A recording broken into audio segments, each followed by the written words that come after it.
Hi everyone, welcome to THT, and today we're going to talk about the Season 3 of the Take Initiative tournament, the Top Cut specifically.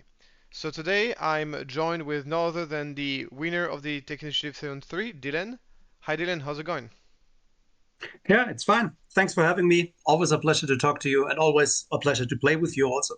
Yeah, so yeah, people might not know, but Dylan and I, we're part of the same testing group and we play test with one another a lot.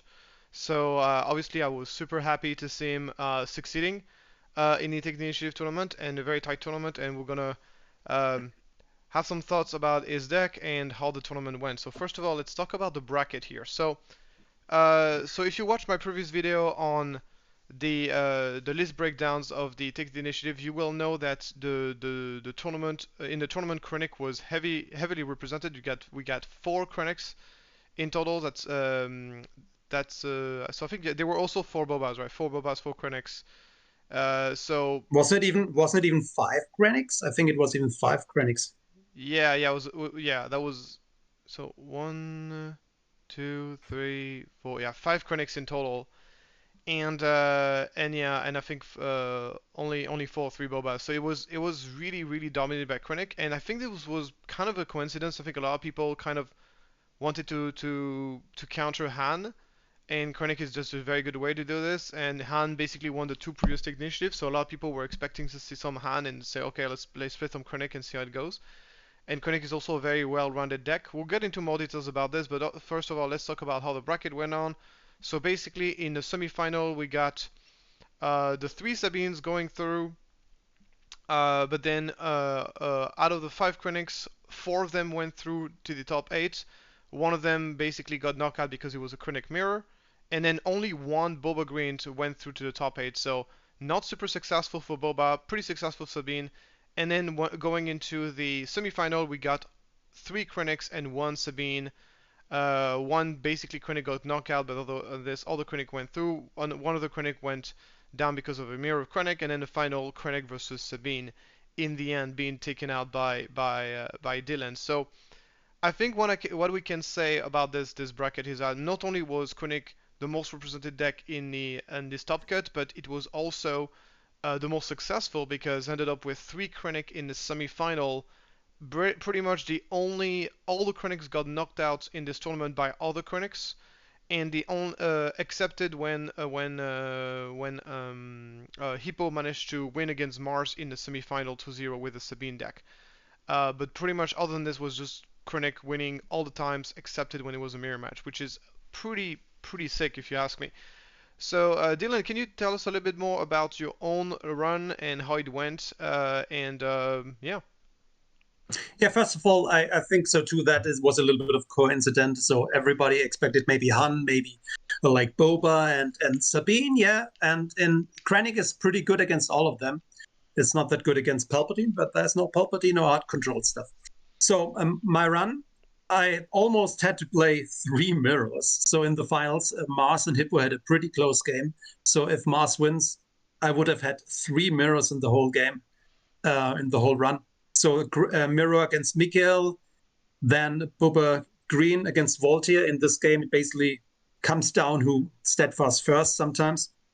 Yeah, semifinal against Lev, also mirror. And I was a little bit surprised how well I did in the mirrors because my deck list wasn't really teched for the mirror. It was more teched to have a shot against hard control and the Juggernauts and blue stuff with base to have a shot against control. Not control, sorry, aggro. But yeah, it also did pretty well in the mirror. And then in the finals, it was a nail biter against Hippo. So if you watched the games, maybe later, I online, I it did I did was I did watch really them. close. Yeah, Yeah. that final was super close. It's not on the bracket, but Dylan won 2-1 against Hippo, and the last game could have gone either way. Honestly, it was extremely close. A very good watch if you guys want to give it a Yeah, watch. the retrieval just kept me out of four course, I believe, in range all the time. Oh yeah, no, absolutely. So basically, um, one thing I have to say as well is that I think that the the deck that was the most well positioned in this meta was actually Astico's deck. He was playing Palpatine Red. Unfortunately, got knocked out by Voltor, but I think his deck was actually secretly the most well positioned in this meta. We get into more details about the True. list. I'm just gonna talk about very quick about my own run. So me won again Rebel Resource with Krennic Green. This is a very good matchup for Krennic, so not really a big surprise. No, Sabine. He was playing Sabine Yellow as usual, and even more so against Sabine. Generally speaking, Krennic. Once again, it depends on how you build it, but most likely is going to have a good matchup versus Sabine, and even more so Sabine Yellow because no Steadfast Battalion that can one-shot your Krennic, which I think is a pretty big deal. And then I ended up losing 2-1 versus Lev. Lev had a list of Krennic Green that was super, super strong in the mirror. He had so much late game stuff for the mirror match. And so I ended up, so I lost to him in the quarterfinal. And also, I mean, I think that things didn't go my way at all. Like I didn't find a single ramp in the entire best of three. Honestly, the game I won was almost a miracle that I won that one. So yeah, things didn't go my way at all. And then so this is basically how I got knocked out. So let's go in a little bit more into the details of the. By the way, if you guys are fans of Krennic, so if you want to try Krennic for yourself, I think this is the best watch you can have. Watch all the games from the Take the Initiative. I think this you're gonna learn so much about Krennic, the mirror match, but also the Sabine matchup, the Boba matchup. So it is an excellent tournament to watch if you want to know more about Krennic because there's a lot of high-level Krennic games in this tournament. So moving on to the list of Dylan here. So um, as you can see, overall, it is pretty much what you would expect from a Krennic list. There's a couple of things that are a little bit unique. So we're seeing, for example, the 2 copies of Blaze Malbus, as well as 3 copies of Regional Governors, a 2-drop. I think those are like the two kind of outliers. You might be surprised to see Relentless being played in the main deck. So the reason why I'll basically put my thoughts on this, and then Dylan, you can correct me if it's all wrong. Sure. So Yeah. basically, Relentless is mostly because Krennic, at least in the main deck, is going to struggle against hard control. So you want to have those Relentlesses in order to basically have a chance post board against hard control. This could be even truer in live games because what happens is that you're gonna have a game one, and if you are not able to win the game one, then game two, game three can go to time. So you want to have a shot at winning against art control right from the game one because if the game goes long in time, you want to be able to have that first win to be able to win the series. And then Blaze Marbles is obviously against aggro. Against aggro, you have the tendency to skip the ramp, so you need to have you're not jumping from 3 to 5 as you do in other matchup as often. So you need a very solid 4 drops on the ground, and Blaze Marbles is the best you can have as a big kind of like sentinel units on the ground. And then Regional Governor is kind of like the most a 2-drop that can win games on its own if you get lucky and if you get the right call, and it's also quite good in a mirror match and against control, generally speaking. So these are kind of my thoughts. Tell me what you Yeah. tell me. I only have to. Yeah. Shall I Yeah, go ahead. talk Go ahead. about? Yeah. Yeah. So yeah, basically you summed it up pretty well. And the most part, what my thoughts were, like as you said, the 4-drop. I have a Sentinel for the ground. I have a Sentinel for the space as a 4-drop. It's very good against aggro because you usually don't want to ramp against aggro anyway.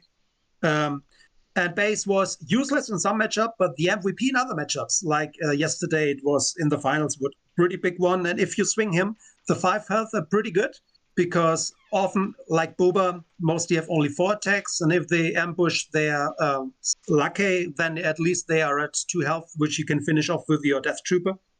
So I think base did great in that version. And my version does play a little bit more, maybe. Units than others, so I don't have the Vigilance, but I have 3 Juggernauts because when I want to heal, I want to make pressure at the same time. So I have always a target for my barrage and to make damage myself. So sometimes I went from the control deck to the aggro deck, and that's like shout out to Hayes Hunter. It's a Star Wars CCG player, a very good one. Had a few world titles, and we played 3 weeks ago, and he run base in his Krennic deck, and I really liked it, so I tried it out in this one. For the regional governor, yeah, it's not as good as the short trooper, but you can't pull him. But they are another blue unit for your juggernauts to make them consistent. I think they're pretty good to prevent ramp. You have a 50-50 shot at resupply or the DJ. If you know the meta, they're pretty good against Han. You can always call Han or U-Wing or Home 1, and you can hide them behind your sentinels. And yeah, if not, you can resource it. And I was worried, as you said, about hard control.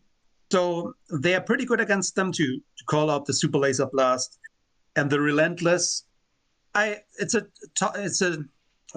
a head-to-head race between relentless and Avenger. Usually, you most of the time want to have the Avenger, but I play so many units that I think I can, even if the Avenger is out, I can just sacrifice one. And I'm much more worried about a barrage on a big dude than sacrificing one unit. So that was my thought behind that. Yeah, no, Avenger is not a good game stabilizer. It's basically kind of a locker, I have to say. So it's like you manage to empty the board and then you play Avenger to lock the game out. But it's not a stabilizer like Devastator can be. So let's go through. So yeah, we're talking about Juggernaut over Vigilance in the main deck. So something that we've seen a lot of people do in Krennic lists and also in Iden Green lists. So we see people playing Vigilance over Juggernaut. And I believe personally that Juggernaut is a better card than Vigilance, at least in the specific deck. And the reason is simply because getting a 4/6 shielded is better than killing a unit that has 3 health or less. Like they both kind of do the same thing, like they heal you a bunch, which is the reason why we put them in their deck. In our deck, it's to basically put our stuff out of range of for a cause I believe in and stuff like this. That's like the primary role of the card. But I think that putting a 4/6 shielded on the battlefield, ball presence so you can play a barrage on it, is just so much more valuable than just killing a small unit.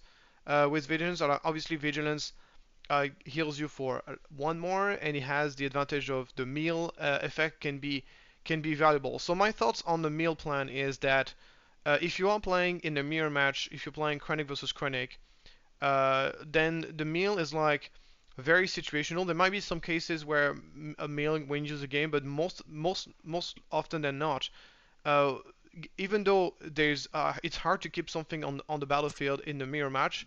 Once something sticks to the battlefield, it will kill you in a couple of turns because we're talking about we're basically slapping each other for 8 or 9, 10, and we have a 25 HP base. So that means that even though games can go long, games end very quickly at the same time. Games end very abruptly, which means that meal is most likely not going to be a plan in that matchup.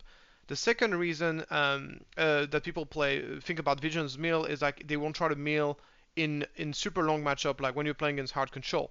The thing is, let's say you play 3 Visions in your deck. I think 3 Vigilances is not going to save you against a hard control because the hard control is going to be playing Vigilances, is going to be playing Spark of Rebellion, is going to be playing Restock, is going to be playing Search Your Feelings to search for more Vigilance. So at the meal game, it's just going to be better than you are. So I think you're better off just trying to overpower him with some Relentless, so some big dude and maybe some Emperor's Legion to get those cards back into your hand, rather than trying to play the meal game. And for all those reasons, I basically don't like. I personally prefer Cargo Juggernaut against instead of Vigilance, and not only that, Cargo Juggernaut does pair very well with Energy Conversion Lab and also with Krennic because here you go ECL, kill a unit, put a shield afterward, and now your Cargo Juggernaut is basically a 5 attack with shield, which is great. So yeah, exactly my thoughts. So if you play against the mill deck, you will come short anyway. You're better off to add aggro stuff or to have a body on the board. I think Vigilance might be better against aggro when you can kill a unit and heal 5. That can be a really game changer. But in most other cases, it's just only healing 5 and spending 6 for it is not making a huge swing. And I mean, when you have open deck lists and play against another Krennic, you might want to add one Vigilance as an alternate win condition because then you win the long game. But if he plays one restock, you can just you don't have to sideboard it in. So I never sideboarded it in. I thought it's not worth it to cut some early games for that. So yeah. Yeah, so you do have some vigilances in the sideboard in order to fight against aggro. Is that correct? Yeah, for aggro I sideboarded in correctly. Okay. So yeah, that's the thing. Also, it's just for people looking for a budget. It's also far more budget to get Juggernaut. You're basically having the cheapest card in the game for one of the most expensive card in the game. So. Yeah, but I mean, if you want to play competitively, you don't want to make I know, but compromises only because of budget. I agree, but it's a little plus. That's not the reason why we do it. Yeah. It's just I just want to mention. Anyway, so let's talk a little bit about the sideboard. So, can you let go? So as you can see, so this sideboard is very good against all the Krennic decks because you got Super Laser Blast, you got two Devastators, you got two Avengers, we got another copies of Vanquish, Kondoku, which is not bad in the grindy matchups, and then basically the only sideboard you have against Vigilance is the against Ago is basically the two Vigilances and the takedown, I guess. So yes, that's basically the plan. Is there anything I'm missing? No, that's the plan, and the Dooku is a little bit better against space because you can finish off like Fire Spray if they ran into your Sentinel. The Super Laser Blast most of the time is just because it's open deck list to scare the opponent. I don't think I sideboarded it in any time in any game. Oh, it's good in the mirror match, like against in Krennic Mirror. Yeah, it's decent, but I have so much late drop, and I think I have decent early game too. So most of the time I would hurt myself, and yeah. So I would sideboard in again the takedown, as you said, and the Vigilance against aggro, and get rid of the super late drops maybe, and one resupply. My thought process behind the Super Laser Blast is that it's like it's useless if you're ahead. So if you have a board and you're ahead, then it's useless. But if you are behind, it's very, very good. So I think that I value card that helps you to come back when you're behind very highly, personally. But I agree that it's still a card that is fairly situational, and it's but in open deck lists, it's good to have one so to scare the opponent out. So I probably would have played it as a 51 card, but I wanted just to cut it down to 50 again after the sideboard. But yeah, that's why I didn't sideboard it in. Yeah, you do want to play 50 cards because you want to be able to consistently find your barrage, your resupplies, your ramp, and your steadfast battalion, your vaders, stuff like this. So yeah, I made an entire video about Krennic. I mean, obviously the video is a little bit old now, but at least it explains all the fundamentals of the deck and the basics of the decks. This is more of an advanced video for like kind of getting into the details of the particular deck choices. If you really want to watch the video that has all the basic, just watch my videos on Krennic. Even though the video is a bit old, it's still all the fundamentals are still there. Like explain the basic, the reason why this is the best Vader deck in the game, the Vader, what are the global strengths and weaknesses of the deck. So basically, what is interesting about Krennic is that there's as many Krennic versions as there's Krennic players, is because it's a deck that is extremely flexible. There's a lot of different choices you can make depending on what you want to prepare against.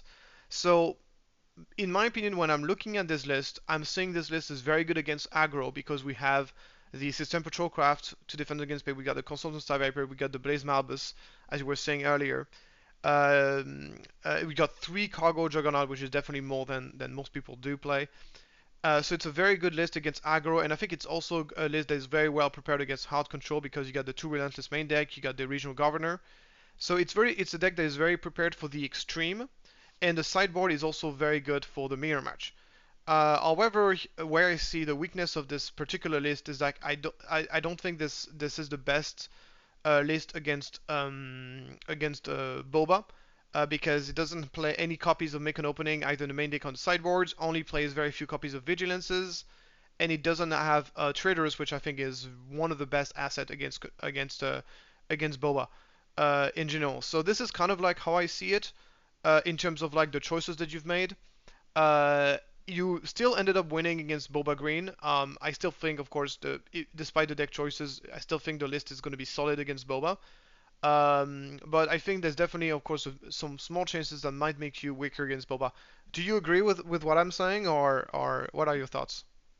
Yeah, I agree. I mean, the original governor is against Boba pretty weak. I mean, you can name Fire Spray, but usually you get ambushed with a Bosk or Lackey.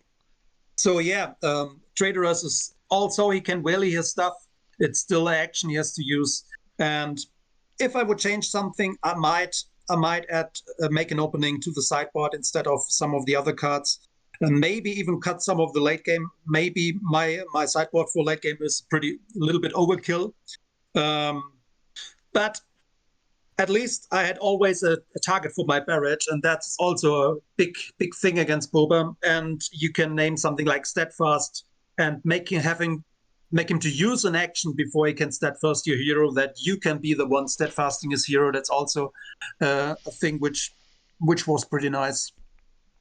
Okay, so basically my last question to you is if if you were going to change, let's say you were going to have a tournament tomorrow, what would you change about this list? That's tricky. If you have asked me yesterday, I probably would have cut the base, but after the finals, I'm not sure about it. I probably would. Um, hmm, maybe one one more vanquish to the main board and traitoress instead of it's hard. Maybe only two governors. Three might be a little bit overkill and add traitoress to it. You mentioned the cards I want to add, Yeah. but I'm at the moment after the finals went down yesterday. I haven't reflected enough to wanting to change much at the list. Maybe only two Juggernauts, but I have the feeling with if I have two in my deck, I'm not drawing it consistently. I had two Tie Fighter in my deck, but now with three Tie Fighter, I much more consistently pull off the cycling to get the cards I need. So Yeah, I mean, if we talk about in a it in sideboard, 1 week, I might. yeah, Yeah, it's. I know it's a tough question just after the tournament. Would you remove the vigilances in the sideboard? maybe two Vigilance and one Devastator or Avenger for three make an opening would be really good against Boba. And maybe in the main, one or two Traitoress just to make them think and just that they sideboard in their anti air enchantment. How is upgrade? Anti-upgrade, yeah. Uh, yeah, anti upgrade stuff. Okay, so Yeah. yeah, okay. So my thought about And base my I bills could is see three Steadfast too. Oh, sorry, I could see three Steadfast too. But Gideon, in some cases, is really MVP. I could see playing two Gideons and three Steadfast too. yeah, I think Gideon is I've something I've discovered by playtesting a lot of Krennic lately was that Gideon is a real MVP of this deck. Really good. I would never go any lower than two on this deck. So just wanted to have some thought on Blaze Marble. So it was interesting that you're saying that Blaze Marble. I think interestingly, I actually thought Blaze Marble was so basically you played Blaze Marble twice in the final. Wow. In game two you played it but you lost anyway because you got ambushed by Steadfast Battalion. On game three, I feel like Hippo did not play around it as well as he could. I think that if he in the on the last turn, I think if he takes the initiative and makes Blaze Marbles lose Sentinel. I think he forgot the fact that Blaze Marbles loses Sentinel once if he takes the initiative, and he did this very I weird think he attack on. forgot that red. I think maybe he forgot that he would have swing for six with the red. Maybe that was also the. Yeah. Uh, So I think that I don't. I think that if Hippo plays perfectly well, I don't know if Blaze Marble saves you, and you might have lost the match on this last game.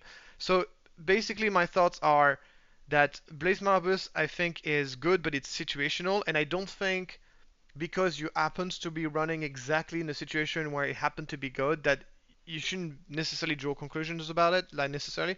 But once again, it's like I just want to say that generally speaking, I avoid kind of making myself an opinion about a card just on one particular game where the card worked very well. Like for me, a card needs to perform consistently in order to be a good choice. But obviously, I'm sure it did for you. So, but if you were Yeah, saying that you were thinking about taking it out, and then just because to of add to one game you your change your mind, then it's like, and also yeah, like I think the games were not necessarily like the most representative of. yeah, change my mind is the wrong word. I have to think about it a little bit more. But one negative I thought about base, which came to my mind, is that I often had to give up damage to his base just to keep the initiative, Yeah. and that's also not something you wanted to do. And because my opponent knew I'm not playing Traitorous, he boosted his Battle Marine. So if I would have Traitorous instead of base in this game, it would have been even better. So maybe you're right. I have to just think about it a little bit more if it's worth it. I just wanted a solid 4-drop. Um, you only have four drops in this list with a Petrol Craft, and I wanted to have the option for the ground too, and it prevents a lot of damage if you play it when you have the initiative, and then it's exactly the turn when Sabine comes out. So against Sabine, I think it's great. Maybe a sideboard card and traders in the main deck would be better. Okay. Well. Anyway, so that's some food for thoughts. We're just gonna go over very quickly. I'm gonna go over very quickly about Hippo's list. I already talked about it in my video. Um, as I've been very vocal about this list when I saw it in the during my previous video, and I'm still very much a big fan of it. I think it's the U-wing reinforcement of Falcon is a combo that I've been playing for a very long time in my Leia list notably, but I think it works just fine in a Sabine list as well. I think the deck is very well built. There's a couple of things I would do differently, but overall I think the list is very good. I think so. Basically, it was interesting, but before TTI, everybody was kind of like anonymous on the fact that well, Sabine Yellow is better than Sabine Green, and the reason why Sabine Yellow is better than Sabine Green is because it's better against hard control. Here's the thing: hard control. I mean, obviously, hard control is very underrepresented in Take the Initiative, and in real life tournament, it's definitely a deck that sees a lot more play. So you have to take this deck very seriously if you're going to go into a live tournament. With that being said, it's still the meta is still incredibly diverse, and I don't think you can just because a deck has a better matchup against a specific deck doesn't mean that this deck is better overall because the meta is so incredibly diverse. And one of the things with Sabine Green is like even though it has, I think a lot of people have been building Sabine Green without U-wing reinforcement, and I think U-wing reinforcement is really the key to make the hard control matchup a lot better. We haven't really experienced that because this tournament there were no hard control, so we haven't really seen U-wing reinforcement really at its best when it's against hard control. But we've seen U-wing reinforcement against Krennic, and it was really good. Even on the last turn on the last game, Ewing Hippo could have won the tournament on that Ewing. He got unlucky, did not find a single fleet lieutenant out of his top 10 deck, which could have very well happened, and he could have won the tournament literally on that Ewing. So I think it's fair to say this card is has been pretty incredible. Should it be in the main deck? Should it be in the sideboard? This is debatable, but I think it's an incredible card. So I think it has very much confirmed that. The rest of this has been pretty successful. The Falcons have been good. I think the deck is very solid, and if you're looking for a Sabine Green list, I think this one is a very good one to look at. Dylan, have you got any thoughts on Hippo's list? Yeah, you said a lot of that U-wing, you can pull off so nice combos, like you wing leader somebody, then you fleet lieutenant him, and I was amazed by how much damage he made in the first game. Where after I had my hand the first 3 turns, I thought there's no way I could lose this game, and he still managed to make a lot of damage. I mean, I ended up winning game one, but it was I was amazed by how much damage he can do, although I had 2 Juggernauts in hand and so on. So yeah, Ewing with a Falcon. I mean, the Falcon doesn't work pretty well with Wing Leader. It's not a rebel, but still, I like it. Only downside is you have to resource to 7 resources, but most Yeah. of the time, you sometimes do that anyway because you want like to have the option to have a 4-drop and a 3-drop. So in one turn, I so think it's the not that big of a deal. I think the idea is that whenever you're playing aggro, you want to resource up to 6 because you want to be able to play 2 3 drops in the same turn, or 4 drop and a 2 drop, or a Gary attack pod. So you want a resource up to 6 when you're playing aggro, realistically speaking.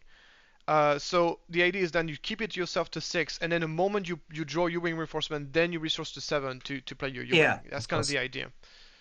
Um, So so a sideboard has a little bit non-heroic cards, which really hurt him at some point because his 4 cores, I think, only hit for 2 in the last game. yeah, he might. The, That's true. Yeah, he might have made a couple of sideboard mistakes. I don't understand why he yeah, sideboarded Fang Fighters against you. I maybe he didn't check my sideboard or my list that I don't have traitoress. I don't know why he sideboarded it. And maybe for yeah the shield, for the Juggernaut, maybe that. yeah, but I Um, don't think it's worth yeah, making your 4 cards Oblivion worth just for that.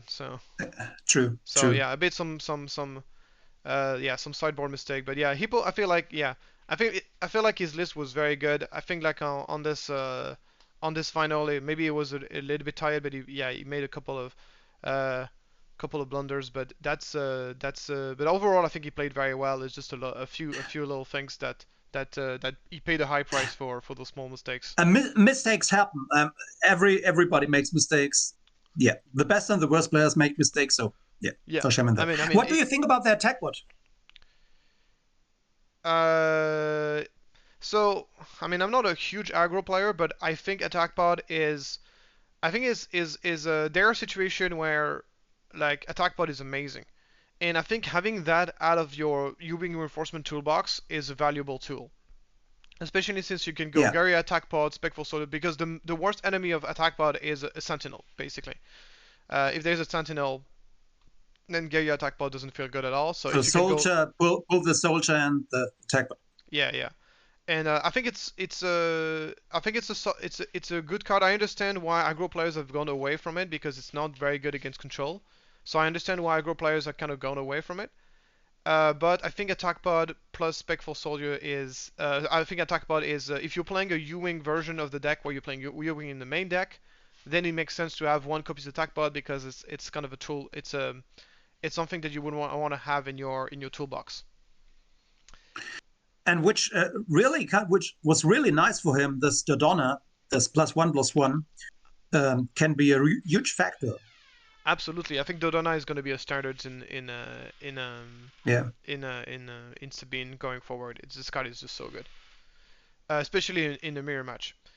So agreed. moving forward now to my list. So basically, our lists are actually fairly similar because obviously we do play test together, we do share ideas all the time. So it's not a surprise that we are sharing some of the ideas. Overall, I think if I had to summarize my deck, is like it was not prepared. It was very well prepared against Boba. I was really wanted to focus on the Boba matchup, so I'm playing the Traitorous in the main deck. I have 3 Mechanomic in the sideboard, and I also have a lot of options against Hard Control. I'm playing the Emperor's Legions in the sideboard. The matchup in which I maybe a little bit less prepared is the mirror match. I was not prepared to play against a lot of Krennics. I was not prepared against. I was not expecting to be playing against so many Krennics. I was not expecting to play so many like stuff like Vaders and stuff like this. So I didn't have, for example, the 2 Avengers, which ended up being the thing that kind of lost me the game versus Lev is not having as many top end decks, top end like big units. Overall, I feel very good about the deck. I've won a store showdown with this deck, so I think it's very good. It is a deck that is geared to fight against Boba. Unfortunately, there were not a single Boba in the top cut. It was also geared to fight against aggro.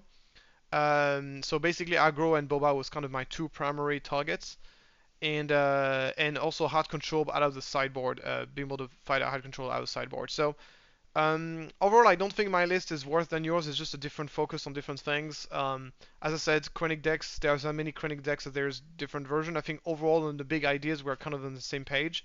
It's just that it depends on what you need to know if you're playing a Krennic deck is one of the cards, which cards are good in what matchups, and then make your choice of card depending on what you expect is going to show up. And I think if you do Yeah. that, you're going to have very good success with the deck. So 2 things I would add to your list, like the Trooper is, I thought my governor a little bit worse target for traders. So that was one thing I thought. I convinced myself that I cut the start to, and that you are not playing Relentless main deck because you suggested to me 2 weeks ago to play that main deck instead of sideboard for the amateurs, and it turned out to be pretty good. But you're not playing it. Yeah, so basically on the live, like if I once again, I was not expected. I know art control is typically not super popular in Take the Initiative, so I didn't feel the need to play the Relentless in the main deck. Once again, it's not better or worse. It's just what do you expect to see, and what do you Of expect? course. Yeah, what do you expect you're gonna see, and what do you want to have? So I have the two Relentless Emperor's Legions combo in the sideboard for the control mirror. I think I'm really like the Emperor's Legion. I mean, it was funny because I was convinced about the Emperor's Legions not because I managed to play it, but because Lev played it against me multiple times, and it was really Yeah. backbreaking. In the super grindy matchup, it basically is extra copies of Devastators, extra copies of Walkers, extra copies of Vaders, and that is just very very strong. So I personally think it's going to be always in my sideboard personally, and it's also amazing against What hard control. if you have the choice to give an advice for unknown showdown for the people for the players out there? Would you play relentless main or sideboard? Because now you said you played it sideboard because you didn't expect many hard control. Would you change if you go to an unknown showdown or still play that list? Uh, um, it depends on what you expect. I went going to my showdown as well. I was not expecting any person to play hard control, so I didn't play relentless in the Okay. main.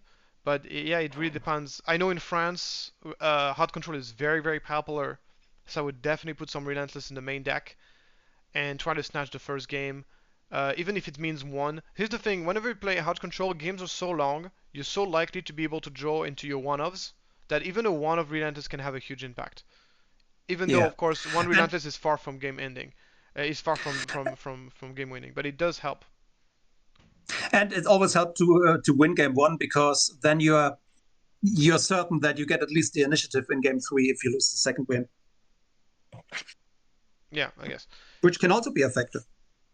Absolutely. So yeah, so this is kind of my version. Once again, if you're looking for a Krennic list that is good against Boba, I think this one is. I think my record during the store showdown. So the store showdown was heavily dominated by Boba, and I went 8-2 against 8-2 against Boba in my store showdown. So that was kind of neat. Um, so if you're looking for a list that is good against Boba, this one is pretty good.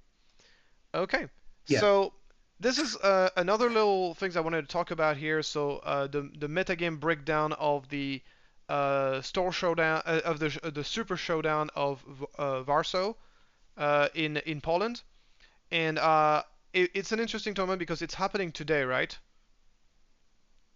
I think it happened yesterday and Yeah, today. I think there are two showdowns, if I'm not mistaken. yeah. So it's interesting because I've seen a lot of people. I mean, not a lot of people, but I've seen a few people saying that Take the Initiative is a tournament that is irrelevant, that doesn't have any impact on the meta or on what people play. And Take the Initiative was really the first tournament where you see Krennic basically seeing play, like a lot of play. I mean, obviously it's only the top 16, right?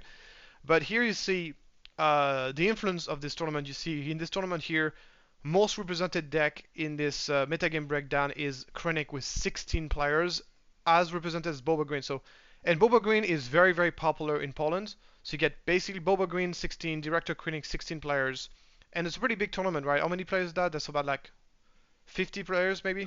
Wasn't it 124 even? I'm not not really sure. Yeah, I know, but I just wanted to illustrate the fact that we're seeing Krennic is on the rise in it's not only a local thing in Take the Initiative, it's something that you can see in other tournaments as well. So I just wanted to illustrate that with this breakdown that you showed me earlier, which I think was very interesting. Yeah, we could add the players if we count all the decks, though it has to be the number of players. Yeah, yeah, But someone else could do that. absolutely. Anyway, it was just a little hint here. So here's the thing that um, I always like to put the learnings on each tournament that happens, what have we learned from each of those tournaments. And the first thing I'm asking the question is Krennic tier 1. So Krennic Green, can we consider, is Krennic Green going to be a tier 1 deck? So whenever I say tier 1, right, I always keep in mind that this is a ranking not of power level or quality, it's a ranking of popularity. Do you agree with me that you think that Krennic is likely to become a tier 1 deck in the upcoming weeks? If we make, as you said, that it's the most popular, then probably yes. But if we say it's like overpowered, I don't think so. It's a deck which is it's decent against everything, but so it is not really bad weaknesses. But it's also not like you don't have an 80% matchup or 70% matchup against anything. Also, Yeah, no, so that is in true. times of popularity, I would agree with you. Yeah, no, I mean, as I said, tier ranking in my opinion, has never been a ranking of power level. It's been a ranking always of popularity. When you see a deck is tier 1, it doesn't mean it's the best deck, it just means it's the most popular. And sometimes popularity correlates with power level, but not always. But yeah, I Yeah, think then I Krennic, agree with you yeah. definitely. So yeah, I think Krennic is likely to rise up as a tier 1 deck. He's always been considered kind of a tier point 5, tier 2 deck. And I think it's likely that Krennic Green will become kind of like a rising force to be reckoned with. And what is your And as a opinion? result of that, Han becoming tier two. Possibly, yeah, but possibly Han might retro downgrade into tier 2 because obviously Krennic is a predator to Han to some degree. I mean, it's not an unlosable matchup for Han at all, but it's definitely not a great matchup. What do you think in Krennic versus Aiden? What do you prefer, Krennic Green or Aiden Green? And if so, what do you prefer about which one? So I prefer Krennic. I would prefer Iden if it's a hard control, but in the kind of control I like, I'll prefer Krennic by a lot. It can't be taken down. It's easy in play. You have the stat first option. You have the constant retrieval. So it's like a well-rounded leader. He's early in play. He has always impact in game with his passive. So it's not only this one more damage is huge in some cases. It's huge if you ambush your Star Viper and then it's for attack and can kill off a Falcon. It's huge in so many cases. So the restore is big, though aggro usually goes face, so you always have restore 2 because they don't kill your Krennic. Yeah, so I Yeah, think I prefer Krennic by a lot. yeah, I completely agree, and I didn't want to say my opinion because everybody knows my opinion on the subject matter. I've been a big proponent of Krennic in a mid-range style control deck for a long time. Obviously, And if you're playing hard control, obviously Aiden is the better option. But if you're playing the sort of a mid-range control deck, I've always prefer Krennic, and this for a very long time. And when I was saying that Krennic in the aggro matchup, Krennic heals more than Aiden, people call me crazy. But that's in my opinion, it is very much true because here's the thing, as you were saying, aggro is always focusing on going phases, unless they manage to one-shot your Krennic with a Steadfast Battalion, which honestly is not that difficult to play around if you're playing Krennic. Then Krennic is just going to attack over and over again on the base and heal 2 per turn, which is more than what Aiden can do, and he deals damage to the base by the same process. and although Iden can heal a lot, it's always an action. Like if you play Star Viper, Yeah, and you can retrieve a Star Viper also, but you have to have initiative, and you always give up initiative if you use your Iden if it's not out. yeah, So that's another thing to consider. yeah, yeah. So now, I mean, Aiden has some assets. Like Aiden has a better barrage. I think we can all agree on That's that, we can all agree on that. But I feel like overall the upside of Krennic counteract the downside in this particular deck. Um, so my second big learnings of this deck is, as I said, there's a lot of people saying, well, Sabine Yellow is the best aggro deck, and it's better than Sabine Green. I've seen a lot of people saying that, and I think this tournament shows that Sabine Green is still very much there. We see, of course, Hippo putting a good performance. We also see You Can Call Me Al, which also had a good performance with Sabine Green. We also saw Sabine Green doing pretty well during the UK Game Expo tournaments as well. Um, it's still not entirely. So each decks I think have their strengths and their weaknesses. They're both really good decks, but I still think that Sabine Green is going to be the most popular version going forward, or at least it's going to be very very close. And I don't think there's any definitive answer that Sabine Yellow is better than Sabine Green, especially since if the Sabine Green makes the correct adjustment to fix the control matchup by playing Ewing Reinforcement, I think Sabine Green is going to be a deck that's going to be that still has a bright future, even though a very short one because very soon we're going to move on to Shadow of the Galaxy, of course, the Shadow of the Galaxy meta. Yeah, but Sabine Yellow has some better surprise option, I think, with the Falcon, with the sneak attack, and the combo with K2SO. So I can feel a little bit safer when I have good board presence and healing in hand against green Sabine than I can feel safe against yellow Sabine, I have to admit. But they are Absolutely, yeah. both, they're both very, very good decks. So I think the main key is that I think Sabine Green is better at getting board control because of because of